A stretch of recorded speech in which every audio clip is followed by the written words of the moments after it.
Hello, Jim Howard here in Fort Worth, Texas. Today's date, it is June 22nd of 2021. It's almost 3:30 p.m. Wanted to tell you about a little bit about ham radio, amateur radio, and a little bit about what's going to be coming up on June 26th and 27th, and that is what ham radio operators call Field Day. The ham radio organization's main organization's been around forever is the American Radio Relay League, the ARRL. And on the screen here, yeah, there it is. I'm pointing to the fish tank, but that's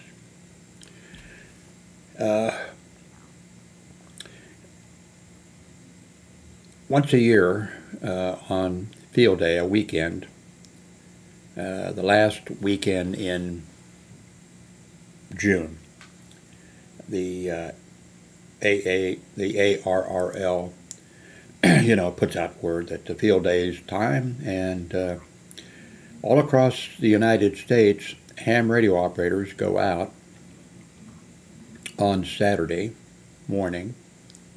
But, it could vary. I mean, it's up to them. The club and the members can decide exactly how. They go out on Saturday, so I'll make some generalizations here. They go out on a Saturday morning, the club members. Through their club, they have decided on where they're going to hold it each year, and it could be a whole bunch of different places. Anyway, they'll go out and set up their equipment, their amateur radio equipment. The hams will put up some antennas out there. They'll have various forms of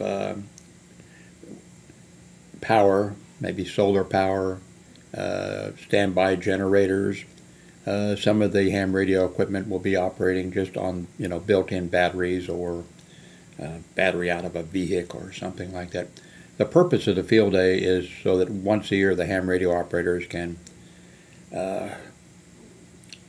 get their equipment checked out and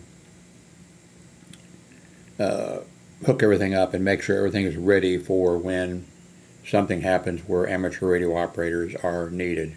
When there's hurricanes, floods, tornadoes, some type of severe weather or something, and they want to make sure that they're ready. And then that's also a learning process for them. And then the younger amateur radio operators, can go to that, and the old timers, will help teach them.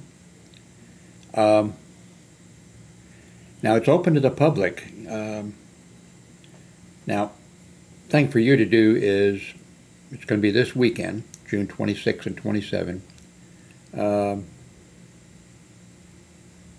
Thing for you to do is to find, I'm sure there's a link here for Field Day where the ARRL, let's see, complete, okay, this is the, this is the Field Day broadcast schedule for the ARRL's station that has been on for years, W1AW. Let's see. Okay, I should have looked it up. Okay, it's got to be up here in the heading, I think. Home, on the air, membership, public service, technology, getting involved, ARRL store, do a search, okay. IELD. Let's see if that works.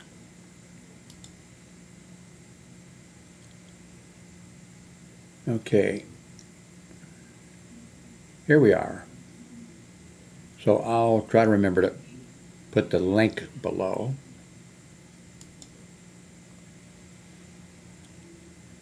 The oh, this is, it says the 19. They haven't updated their site, have they? 2019 ARRL Field Day Site Locator. I wonder if they updated this down here. Yes, they did. Okay. So I'll put the link to this. So the thing that you can do, it knows that I'm in, Fort Worth, Texas.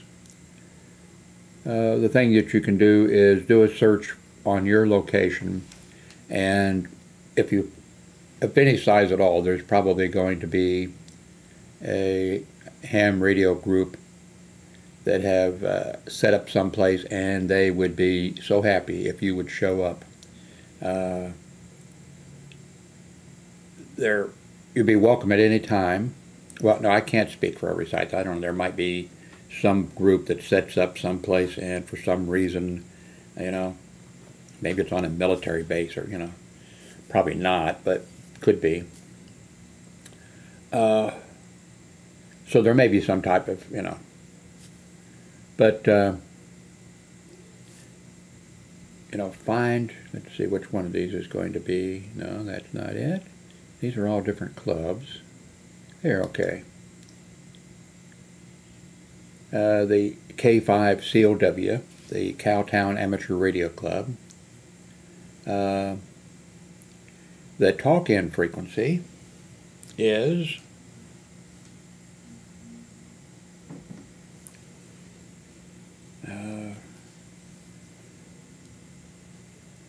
147.28 megahertz, and the tone, and what have you.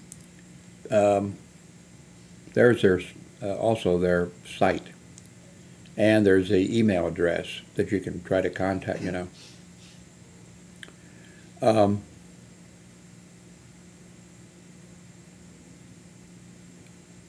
Now you have to be a licensed amateur radio operator in order to transmit on the amateur radio bands. You have to be licensed. I'm a technician's class, which is a beginning class. It means that I can, use my radios. Here's a Jesus, and here's a. I'm not sure how. I don't think anybody's sure how I'm not sure how to turn this thing on. That's not it. Oh, turn it on with the switch. And it just happens to be set to the same. Oops, no, down here. As the Cowtown Amateur Radio Club. I'm going to turn this off. Don't need both of them on the same. But if you're an amateur radio operator, you can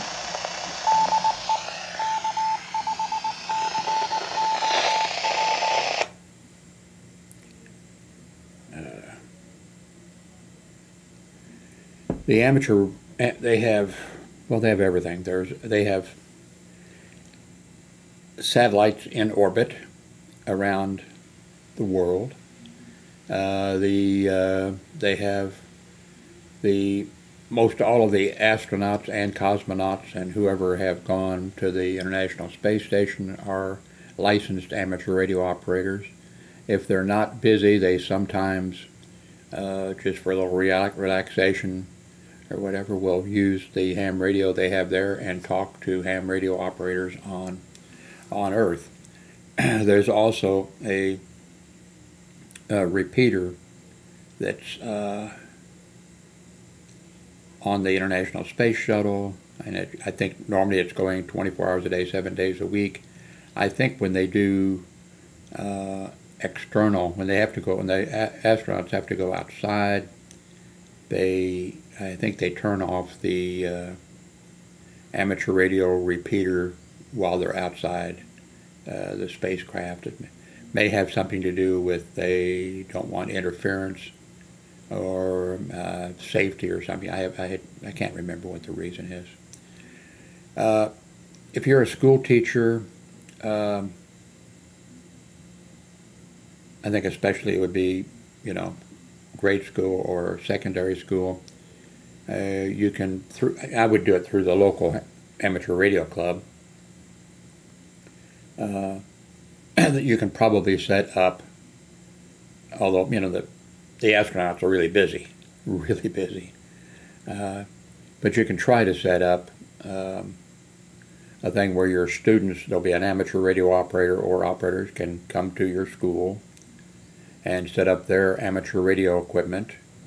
And now it has to be in coordination with the, when the International Space Station is going to come over. And, your students, the amateur radio operators will, explain all this. And, as a teacher, you're probably going to want to have your kids ask get their questions ready. And the entire, there's going to be a limited amount of time because of the orbit. So that's just one. The number of things that amateur radio operators do is, and the services that they provide. We all love our cell phones, but when disaster hits, sometimes the cell phone service is not available. The things that amateur radio, there's a large number of amateur radio operators who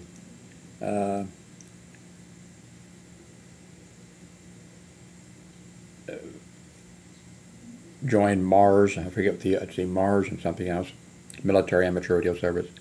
They volunteer to assist the military in communications. And it used to be, and it's probably changed, it used to be that there was, I'm sure it's changed, it used to be that amateur radio operators, there would be, let's say there was a conflict in Korea. Amateur radio operators that were in the military would use their amateur radio. Somebody would want to be able to talk to his wife or something. This is before, cell phones and the internet and Facebook and all that type of stuff. But it still goes on to some degree. And it's always available in case of some, where messages are exchanged. And even phone patches are set up where somebody in the military can talk to mom or dad or their children. Like I said, no, but times have changed, cell phones and all that type of stuff. But there is just so much going on. So this weekend, try to find a local amateur radio club and find where they are set up, where they're going to be set up. And they want you, that's the reason they're setting up. They're setting up to test their equipment, but they also would love for you to come out and they would let you operate their equipment. It depends again on, it's going to vary a little bit. But there'll be various types of communications, space communications through the amateur radio satellites, transmissions in International Morse code, and television. If not every site's going to have slow scan, TV through amateur radio. There's just a tremendous amount. It's going to vary. There'll be some stuff that'll be pretty much. But they would love for you to, and you could show up there again. They do this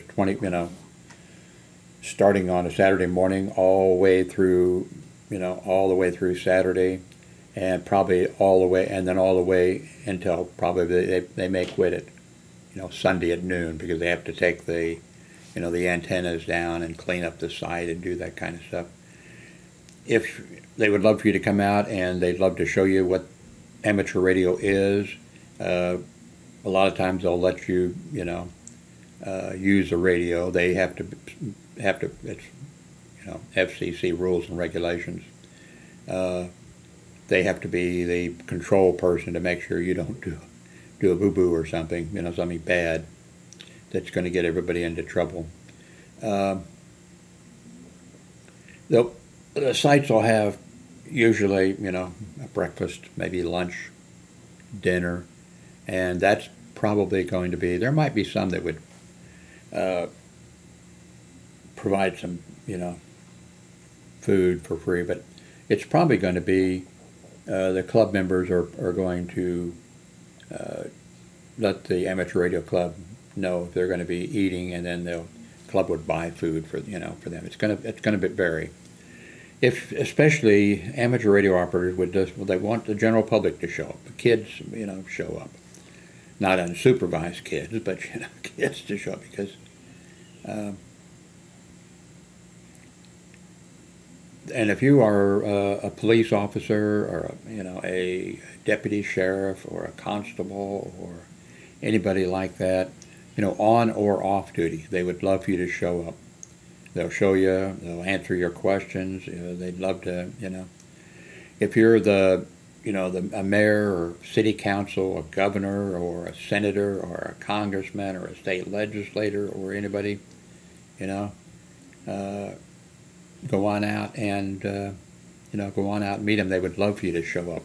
You know, they'll put down in their minutes and stuff, and when they publish a little something to their club members or elsewhere, they would just love to say, you know, the mayor of Peculiar, Missouri, you know, showed up, or the chief of police of Raymore, Missouri showed up, or, you know, anything like that. They would love that. You know, and if you're a state legislator, or if you're somebody who's, you know, thinking of running or something, if you got some business cards or something, and probably, unless it's, you know, we're in some strange times right now, I mean, but if it's, you got some brochures or something, and you could ask them, hey, could I set those there or whatever, and then if it's something that's going to cause a problem, then they'd probably ask you not to, because that's not why they're doing, you know. But if it's just general information or something, you know, do it. So find the location. Let's see. Of the field day. My voice is going on me. Anyway, field day begins June 26th. Is that a Saturday? Yeah, it better be. The American Radio Relay League field day is on the fourth full weekend of June every year, and is the opportunity for thousands of amateur radio enthusiasts throughout the United States and Canada. I'm sorry, I forgot Canada, you know, because of our close proximity and friendship and everything. Canada is, you know, also does the same thing. So if you're in Canada, find your local club. To set up temporary communication stations and make contact with like-minded people. Licensed radio operators, often called hams, spend the weekend practicing communication outreach, emergency preparedness, technical skills. A contest is held each year with individual clubs trying to make contacts with as many stations as possible over the 24 hours. Field day 20, okay, they didn't update this, or they put the wrong date in there. They have the correct date, June 26th and 28th, through 28th, but they pulled up their, you know, it's not 2020, it's 2021. They're as bad as I am. I've been telling people on some of these YouTube videos, or maybe all of them, that I'm 90 years of age. I just turned to 80, and my mind keeps saying. Had my eyes examined yesterday, and the eye doctor said, "Are you diabetic?" And I said yes, and I said I'm type 1, and the doctor looked at me and said, "Type 1, you take insulin?" I said, "Oh no, wait a minute, I'm type 2." So anyway,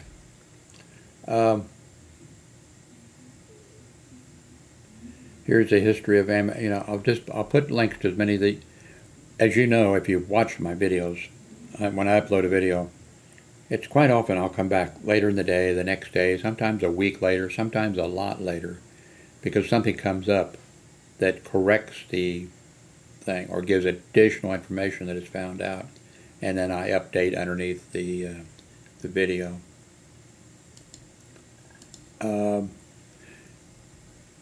Also, I'm not doing very well on this because I've been an amateur radio operator a long time. And before I was an amateur radio operator, I was still listening to amateur radio as a shortwave listener. I monitored international broadcasts for stations overseas, Radio Moscow, the BBC, which I think they didn't need, the Vatican Radio. I mean, sent reception reports, and some of them sent little gifts back. I mean, nothing expensive. Radio Prague, which was, Radio Prague, a communist state at that time, they were very nice about sending, stamps, little lace type calendars, all types of stuff.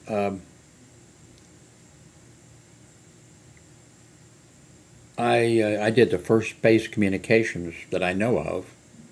When the Sputnik 1 went up, I monitored it, applied for got a QSL card, sent, I've talked about this before, information to the USSR at that time, and got a QSL card. I think anybody actually, because, it was, they really launched Sputnik 1, and it was really transmitting, and I really heard it, and I tracked it and everything, but I'm sure that the USSR, anybody who sent and said, hey, I heard the Sputnik 1, can I have a QSL card? I think they probably got a QSL card, But back before I was an amateur radio operator, when I was a shortwave listener, I did a weekly radio program that was actually broadcast over WRUL radio to Europe, Africa, and Latin America for a year until the station kicked me off the air. I did a little news story, and I wasn't a news, it was about shortwave radio and the propagation conditions. George Jacob, who was the propagation engineer for the Voice of America, maybe Radio Liberty too, I can't remember. He sent me the forecast, not just me, but he sent me and I every week would include those in my broadcast. But anyway, back in those days, before I was an amateur radio operator, and of course I was very supportive of, I even monitored before a international telecommunications conference where they were going to, from time to time they meet all the time probably, but in Geneva, Switzerland, every so many years, or delegates go from all over the world there, and they look at the frequency spectrum and decide, which frequency should be available, so that people don't interfere with each other, and so it works out best, and that type of thing. But anyway, so I actually monitored for the FCC and reported to the FCC stations that I found and whatever. And I don't know if you've heard of the counting stations. Back, you can do a search. Back then, stations were in communist country were, sending out a voice, a tone, different things. There's YouTube videos on here, if you're interested in doing counting stations or number stations. And I picked up on an unusual frequency for them. Well, it wasn't unusual. I picked up a Spanish, uno, dos, tres. Of course, they weren't going in a group of numbers in a certain, that a spy in another country would be able to, get their instructions. Bring back some tacos when you come. I don't know what they were, saying. And I think a large amount of that might have been.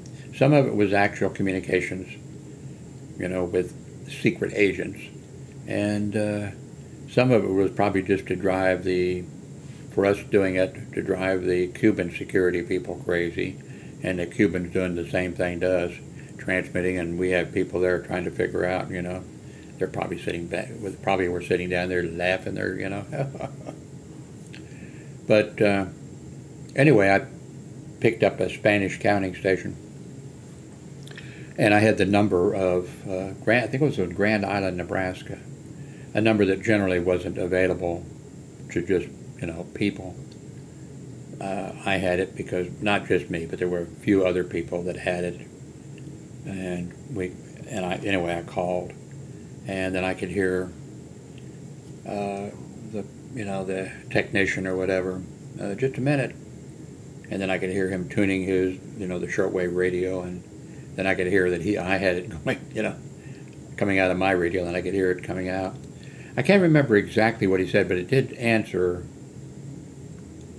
I can't remember now exactly.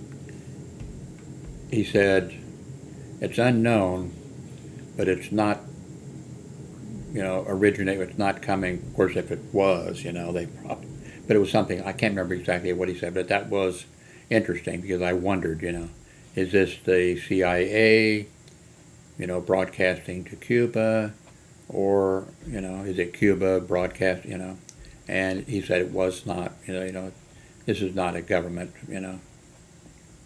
United States government or whatever. So there's just a tremendous amount of stuff that you can do. I was in charge of Research Group C of the Office for Satellite Scatter Coordination, and the United States actually detonated, I don't know how many times they did, I can't remember now, but they sent a rocket up into space, up into the ionosphere, which circles the Earth. It's charged particles, and I'm probably getting all this wrong. And then they detonated it to see what would happen. There were some scientists here in the United States and around the world that were saying, don't do that, and the United States went ahead and did it. To see, so I headed up our Research Group C, we listened on some frequencies, and somebody else listened, and we recorded what happened when the detonation went off and the ionosphere was disturbed. Did communications drop out, or because there was extra, particles going into the ionosphere for a little bit, did the signal strength increase? That type of stuff. Then the United States also, a project, I think it was called Project Needles, and there again, my Research Group C of Office for Satellite Scatter Coordination of MIT. I went to high school for 4 years. I went to high school for summer school for 4 years, and not the brightest bulb around, and here I'm in running this Research Group C, which the other research groups were amateur radio groups doing things, and then our group was people who were not amateur radio, but we still contributed by, what we did. Anyway, the United States decided to launch little tiny needles, millions of them or billions of them, up into the ionosphere, or I'm not sure exactly where, and they did, and of course scientists were saying, don't do that, please, we don't know what, I guess we could have, of course they would have come down eventually, but, we could have ended up like, that's before there were satellites up there for, communications and all that type of stuff. Just before CNN and all this type of stuff, and But that's, you know, I did it. Anyway, back in that's what I was going to get at. I also put out a publication every month for years, God help me. By the way, I'm in a book. I don't have it. It's buried someplace. Anyway, I'm in a book. They talk about me a few times in the book along with other people for the club activities and the DX program that I did and all this kind of stuff. But there was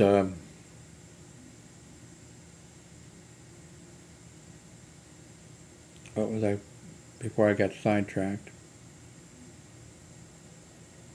Oh yeah. So I was, at that time I was not an amateur radio operator, but I put out a publication, and that we covered amateur radio because we have a guy who was an amateur radio operator. He did a column. We had I talked about C.M. Stanbury II, a Canadian, and all this, and I put this out every month. It went out to members and stuff. There was a certificate hunter club, amateur radio certificate hunter. That guy put out a terrific publication for amateur radio operators about all the certificates, and there'd be like special, you know, things like Groundhog Day, and there'd be, you know, you could get a certificate for Groundhog Day if you talk to X number or wherever the hell the groundhog is, you know. It just varied. You could get a certificate for communicating by amateur radio with 100 countries. That'd be the Century Club, or all, well, 48 states, you know, at that time. That would be the all, you know, what is it? All states.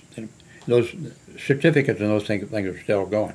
Anyway, I did an editorial about something, and the guy that ran the Certificate Hunters Club, I'm sure he's been dead a long time because he was as old as I'm 70 now, and he was 70 back in the 60s, I think. I don't think he's still around. That would make him a silent key. When an amateur radio operator passes away, he'll, you know, be listed in, as people say, you know, Jim Howard, N0UWY, silent key. But anyway, I did an editorial, and I forget what I said, and it was not derogatory to amateur radio because I was trying to become an amateur radio operator. Anyway, he didn't like what I said, and he published part of it in his publication and called me a dirty garbage pail. What was it? Dirty garbage pail. Oh man, I forgot. I wanted to remember that. I've remembered it a long time. A dirty garbage pail. I know he said editorializer, but it was something else.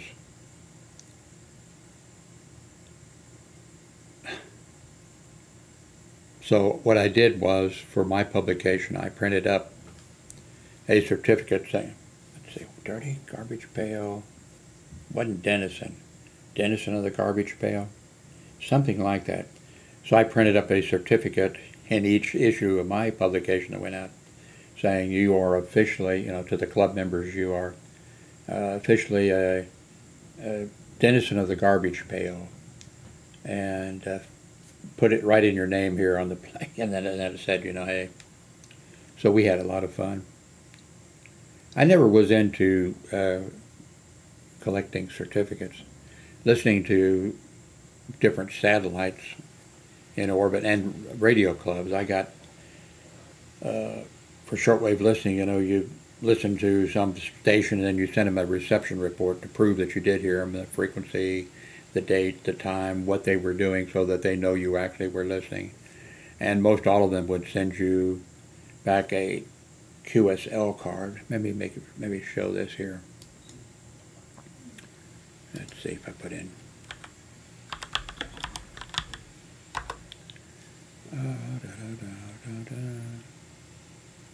Okay, well, this will they'll show some, you know, here's an amateur radio from England, QSL card. Here's Japan. No, I guess that's Mongolia. Radio Moscow. A CB QSL card. And then others. I did have a ton of those, and they meant a lot to me because I started when I was in grade school collecting them, and I had some, you know, French Equatorial Africa. I liked that because I was a kid. It showed some natives, and the woman didn't have, you know, a bra on. That was one of my favorite QSL cards that I put on my wall, you know, along with the others. Some of them were on, they may still do it, on Armed Forces Day, probably not. The U.S. military would broadcast using their military equipment on certain frequencies. And for the Army, I think it was WAR, W-A-R, when the W sign is one assigned to the United States. So that worked out. And you could get their QSL card that said war, and they gave the frequency and whatever. Because of things, they have probably become more politically correct, because the Defense Department used to be the War Department, you know. But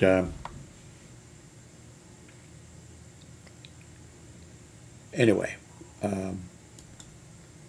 field day, please find a group. And it's very easy in the United States to become an amateur radio operator. And the ham radio clubs have classes. There are also,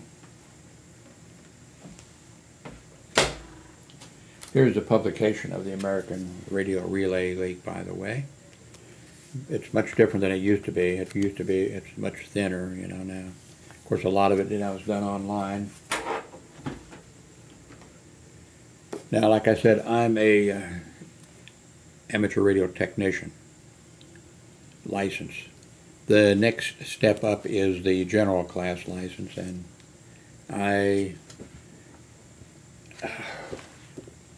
it's not, you know, the technician's class is not difficult at all.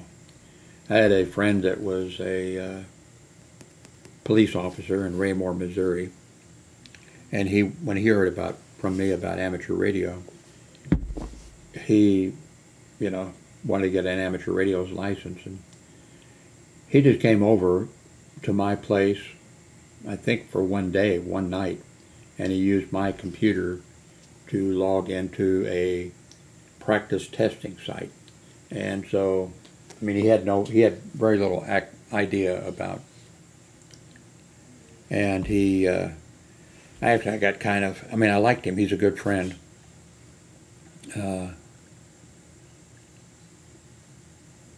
But he was just taking the test over and over, you know, because it shows you, you know, that the test questions are the test questions. In this book, like for the general class, they show you the exact test question. You just don't know which one that they're going, you know, or the number that they're, well, you know the number. I think for the technician's class, I think it was 20 or 30 questions. You just don't know which questions they're going to ask. But you know what the questions are, and they tell you what, you know, what the answers are. But anyway, when you do the online thing, which is not, you're just practicing. You know, you pick out which one you think, and it tells you, no, you made a mistake. You know, here's the correct one. So he just sat there, and, you know, and as he would, you know, go through the thing, he would remember which, and then we went over together to a school that was holding, an amateur radio club was holding the testing there, and he went in, and I went in with him. I couldn't help him with, you know, and he passed the test. So, and he's an amateur radio operator. Well, now, I see him on Facebook. I don't, he could have let his license expire. I don't know. But, anyway, where was I? I could close this, I think. No, I'll leave that because I'll come back, maybe use one of the, here's an example of an amateur radio station. I really never, well, I almost could. I held a convention in Kansas City, Missouri of shortwave listeners, and amateur radio operators were welcome. And they had just come out with a company had just come out with a communications receiver for shortwave listeners that had a digital readout where you could, for the first time, you could just turn it. And it wasn't before we had to try to figure out, what the frequency was, and there was things we could use, crystal calibrators that put out a beep every 100 kilocycles. It was things we did, but it was a pain. And for the convention, I got a company that sent me a brand new, I think it was a Drake radio, so that it was at the convention and the people that were there could play with it and whatever. And then I was to return it to the company, and I contacted them, can I buy it at a discount? And they were happy, yes. So I did, but in general, I've never been able to afford. I would love to have a ham radio, there some of my, I've had portable shortwave radios, even a Zenith transoceanic, which was in its day very expensive. That's what somebody who was rich or somebody who was an ambassador or somebody would have, a Zenith transoceanic radio, and I actually did get one of those. But when I'd go to the park or something like that, and put it on the table or whatever, I was afraid to take my eyes off of it, afraid somebody would steal it, So it just kind of spoiled the fun. Then I had it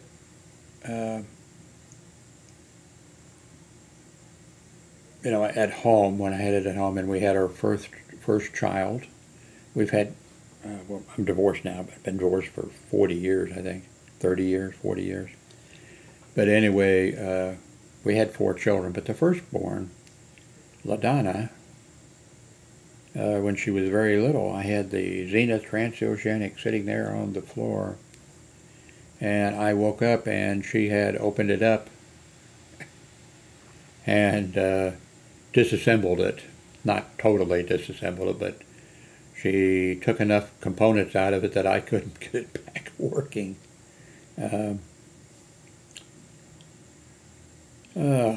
Kids. I should contact her, ask her to replace my Zenith transoceanic. I'm kidding, of course. Anyway, this is a, here are the, like, worked all states certificate and different things.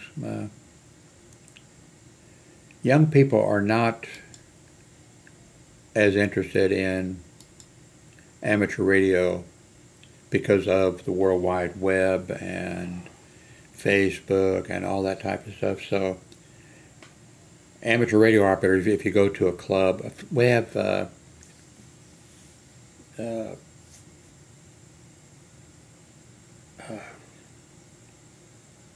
can't remember. Well, event. A lot of the clubs have now. Of course, things have changed because of the virus. But clubs will have a thing usually once a year in an auditorium, and people have tables set up, and they sell amateur radio equipment that's old, or they want to whatever, or they may sell some other, maybe ham radio hats. There'll be a vendor there, or coats, jackets, and all kinds of stuff. And ham radio operators go there. When you look, it's generally old men, but sometimes there'll be their older wives there with them. And young people are not, and that's another reason for field day. Well, that wasn't the reason field day was started, but they'd like to get, about the field day event. If you're an amateur, Boy Scout or Girl Scout or Cub Scout or whatever it is, and you could get, I'd make arrangements ahead of time so they could,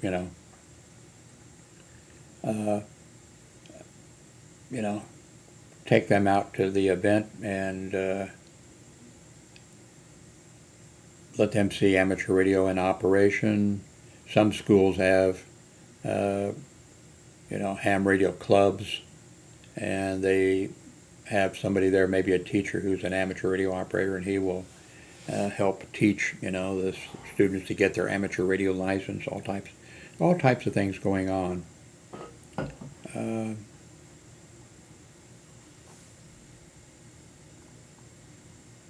Let's see, back. Okay, forward we want to go.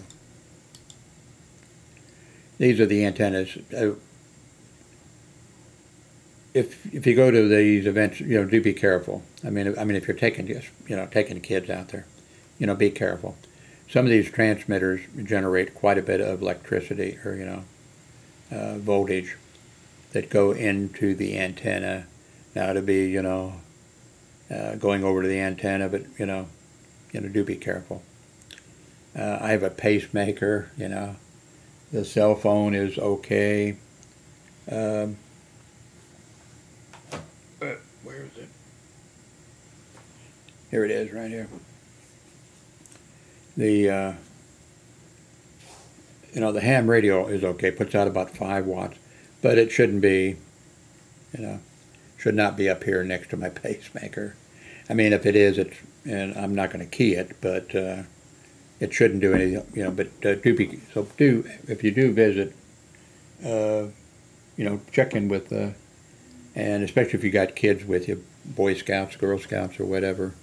I mean, keep an eye on them so that they don't they don't break something or hurt themselves in some way.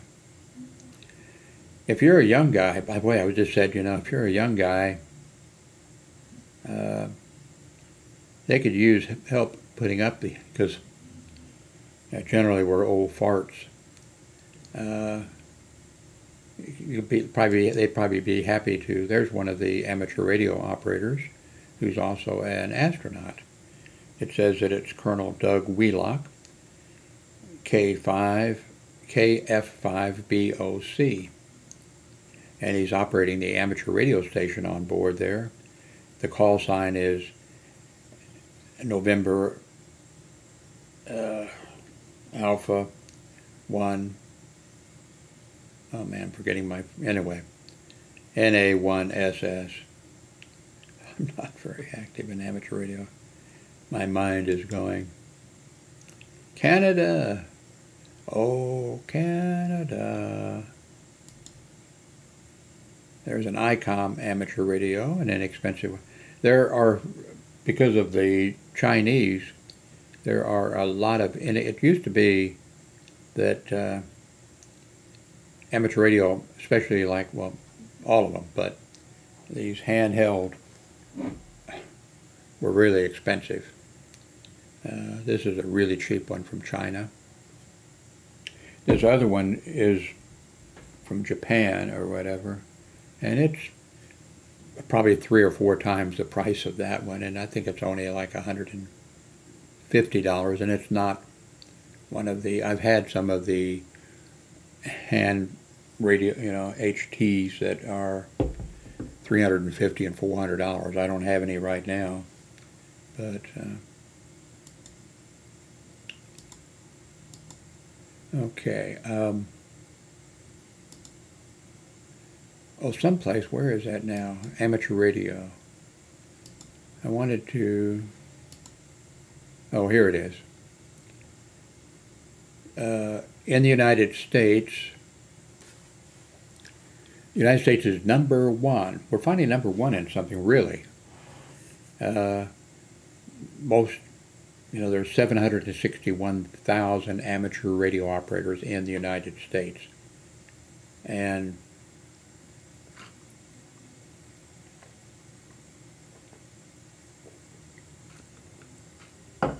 that's 0.2% of the population are amateur radio operators. So we're kind of special. Number 2 is Japan, and they have 435,000.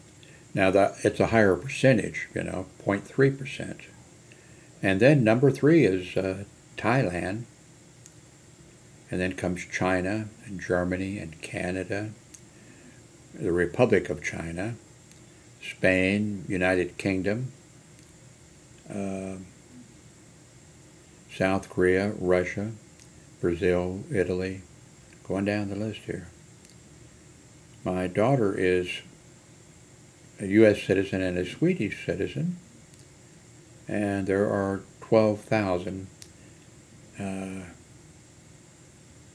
Now, in order to become an amateur radio operator in any country, you have to,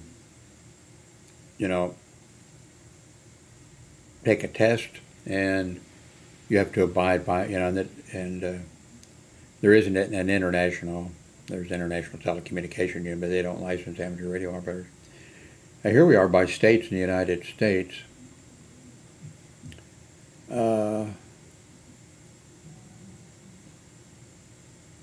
In Arkansas, there are, what in the hell is AA? Is that Alaska? U.S. amateurs by state, AA. Is that Alaska? There's more than 4 amateur radio operators in Canada. In Alaska. Arkansas, Alabama. What in the fuck is AP? This is more than 50 states, isn't it? Oh, I see. U.S. Armed Forces. U.S. Armed Forces in... I think almost all of the countries, if you're an amateur radio operator, and you decide to go to Europe for a vacation, you can, I think it's pretty easy to do.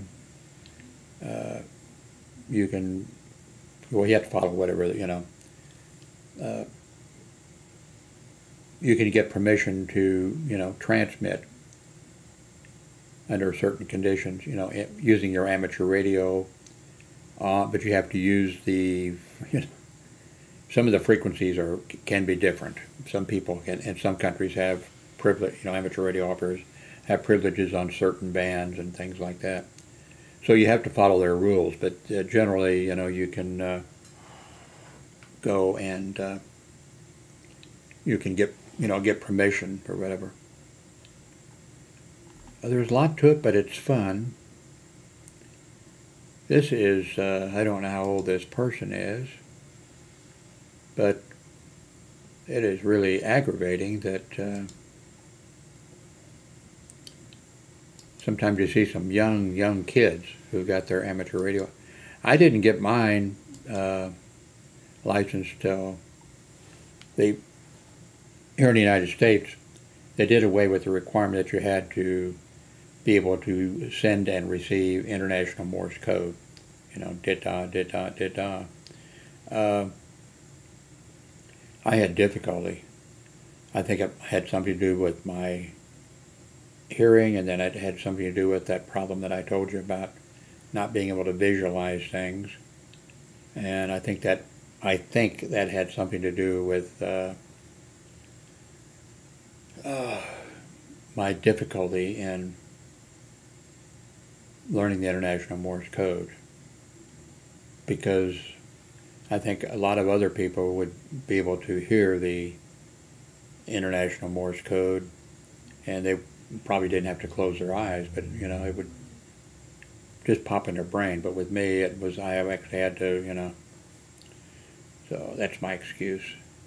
I don't want to admit that I already admitted that not only did I go for high school, Went to De La Salle Military Academy. 4 years I went to summer school. I flunked religion. I flunked typing. I didn't flunk military. I got straight A's in that. My report card looked really, straight A's for military. And, unbelievably bad. My last year of grade school, they sent me, I was the only one, I think, from the class that went to Redemptorist High School. That was for spelling. I mean, that's the reason that they said they sent me, and I had to go through the summer, so I went to summer school 5 years in a row. And when I went there, the nun there said, the reason you're all here is if you can't spell, the reason you can't spell is because you don't read. So we're going to spend the summer, reading. And I think my reading level was higher. Every time we read a book or something or other, we took a test or something, I think my reading level was higher than hers. My problem was not that I didn't read. I didn't read my school books, but even in high school I didn't read my school books. But as you can tell by going to summer school. But that's before, before the internet. There was a thing called the Government Printing Office the United States had. And I ordered in all time. I'd get, stacks. They were inexpensive, I'd get in stacks of books. Arctic survival for the military, tropical survival for the military, knots, how to tie knots and that kind of stuff. I ordered in everything and read it. Military field FM, be FM such a number, such and such, field manual on. And so I read everything, just didn't read the school stuff. The reason I could not spell well, or at all, was my hearing loss that I had since, I think, the first grade. Pretty severe. I can remember, first grade, and I had an ear infection, and then second grade, flunked second grade, had to take it over again. And I think about third grade, teachers will know, probably it's changed though, teachers will know in grade school at what grade you start. I can remember reading, I enjoyed that, Dick and Jane, and Spot the dog. But at some point I can remember being in the class and then the teacher was doing they were doing words and then they were sounding them out and for the difference. And I remember just sitting there, I don't hear any difference, and it was because of my hearing loss, but I didn't know that. Well, I knew I had a hearing loss. The school sent, in the second grade, they sent a thing home to my parents, and a graph, and even I looked at the graph, and oh my God, it had like both ears, and it was like, man, that's not good. Gave it to my parents. Now that should have been the last time I had a hearing test, but I flunked the second grade. So they sent home, they tested me again because I was in second grade, sent home a thing, and same thing, and I gave it to my parents. My parents never did anything. But I can't blame them. I never did anything. I, grew up wanting to be in the military and trying to, after I went to a military high school. As soon as high school was over, I went down to enlist. They wouldn't take me. I was 40 pounds under the minimum weight requirement. But what would have stopped me, I didn't think of that, was my hearing loss. And then a couple years later, the selective service people, ordered me to report for a selective service physical, and I went, 200 of us. I've told this before. I know there was 200 because we were all stripped naked. I mean, they didn't take our clothes off, but we were all naked, and they used a magic marker, 1 to 200. And for the hearing test, they took blood, all this other stuff. And then you went up to a door, and there was somebody on the other side of the door, and I can't remember. The person must have said like 6 or 9 or something like that. I heard that. And so, and then I got a card, 1A, you know. So, mailed to me. So then I went down to the selective, you know, I went down to the recruiter, you know, and said, hey, I just got a card. And whatever. Oh, yeah, he says, you know, you're on my list here, Jim. I've been contacting you. And I said, I'm here to enlist. And I think I didn't know anything about it, how it works, you know, or anything. I think he said, how would you like to be a teletype repairman? And that's not really what I had in mind, but I said, is that it? And he said, that's it, we need, you know, and I said, okay. And then I said, I'm a little bit pissed, you know, I was down here, I want to do 20 years in the military and retire, and whether you guys rejected me because I was in, he says, oh, you do look awful thin. And he said, just a second, he called over to the, you know, medical unit where they did the testing, and then somebody looked at my height and my weight, 115 pounds or whatever. Okay, we'll send him a new card. And the card was, we don't want you under any circumstances, you know. No, actually it was the same one that Donald Trump got a few years later. Unfit for military service, except in national emergency. But then, because of Donald Trump, when all this came up about him running and that type of stuff, and they talked about he got school deferments, and then he got a deferment for a bone spare in his foot or something or other. And then they said on the news that that he got a 1Y card, and I thought, oh, that's what I got, a 1Y card. And then it said all the 1Y cards at such and such a date were, you know, changed over to 4F. And I thought, oh, I didn't know I had it. I didn't know I'd become 4F. I thought it was only 1Y.